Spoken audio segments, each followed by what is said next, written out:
Welcome to Spiritual Nuggets Podcast, where you have the opportunity to enjoy His presence in miniature portions.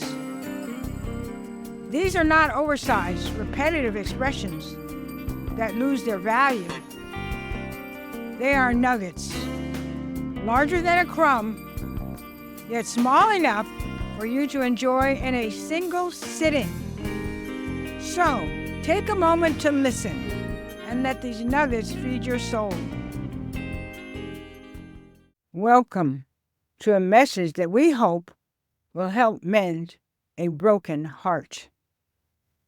Our initial podcast episode is titled and discusses forgiveness.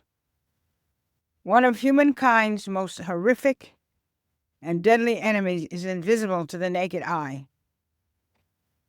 An offense committed by some person toward another or a group has the potential to be a destructive influence for years, even decades or centuries. Its effects can be seen throughout the world on battlefields, in morgues, nursing homes, hospitals, churches, and among families. On the other hand, the effect of restoring a relationship scarred by offense releases peace and trust and awakens love. We hope this message will touch and heal. Please feel free to text me your thoughts or feedback in the show notes after listening. I'd love to hear from you. Now, let's dive into spiritual nugget number 1, the power of forgiveness. When I was a child, my mother told me I had an intense relationship with one of my baby blankets. It was cotton with a satin border. Sleeping, eating, or playing my constant companion was always with me. As you might guess, it became pretty raunchy. The satin was torn and faded from my constant sucking it, and it turned a shade of gray because it was so dirty. My mother tried bribing me, tricking me, offering me rewards to give up the blanket for a few minutes so she could wash it. It was a no-win situation. I would not let it go. When someone hurts you deeply, it is like a deep cut from a knife blade. You carry your pain inside. You can't see any blood, but your emotions are bleeding, and all is not well. You grab a pacifier to become your comforting companion. Unforgiveness becomes your binky. You set up your wall of unforgiveness and keep it with you all the time. It's your defense to try to stop the bleeding, but it won't erase the memory. Someone tells you, just forget it and move on. What a holier-than-thou kind of statement. It has overtones of conceit and snobbishness, and certainly does not make you feel better. Have you ever felt hatred? Your mind is occupied with thoughts on how to get even. You want to hurt that person like they hurt you. You long to feel satisfied that you have gotten justice. I am certain there are many reasons why you won't forgive. Divorce, bullying, parental abuse, physical and or emotional abuse, and on and on. You have a right to hold on to your business, anger, and frustration, don't you? If you answered yes, you have just scored a touchdown for self-pity.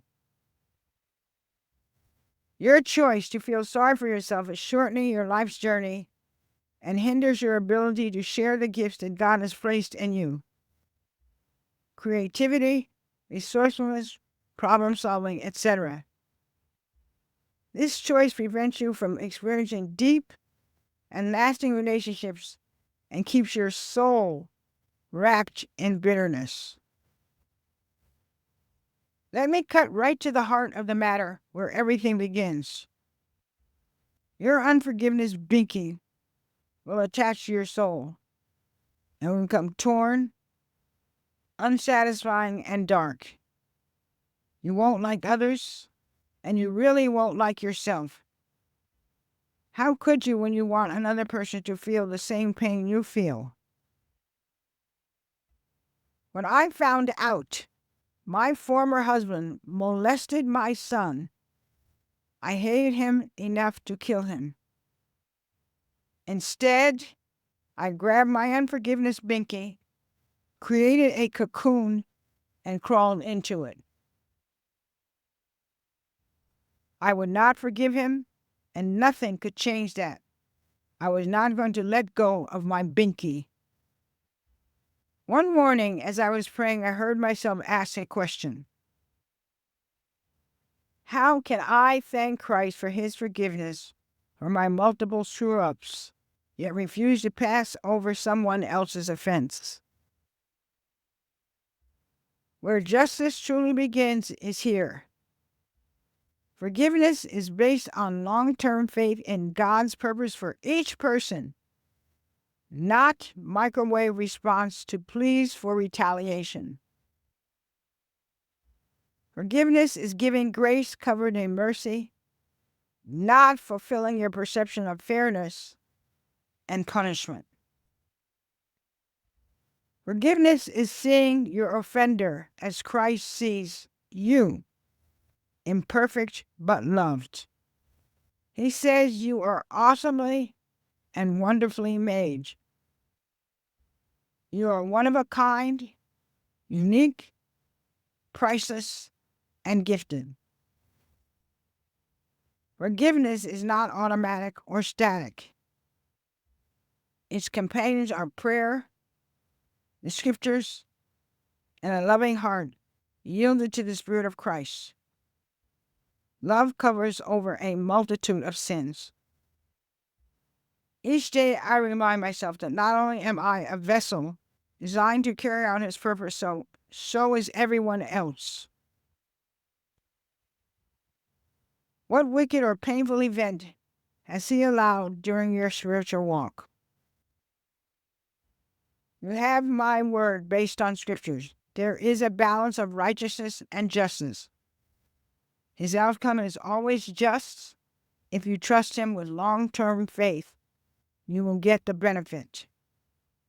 Remember, you have already been forgiven. A baby falls down over and over when learning to walk, but amazingly, always gathers the courage to try again. So it is with forgiveness. I missed the mark many times before I came close. Even now, I keep pressing on toward the prize. The unforgiving person is not the real you. Like irises sprouting through the snow, you will unlock the true you when you let your heart and the Spirit of Christ guide you on the road to forgiveness.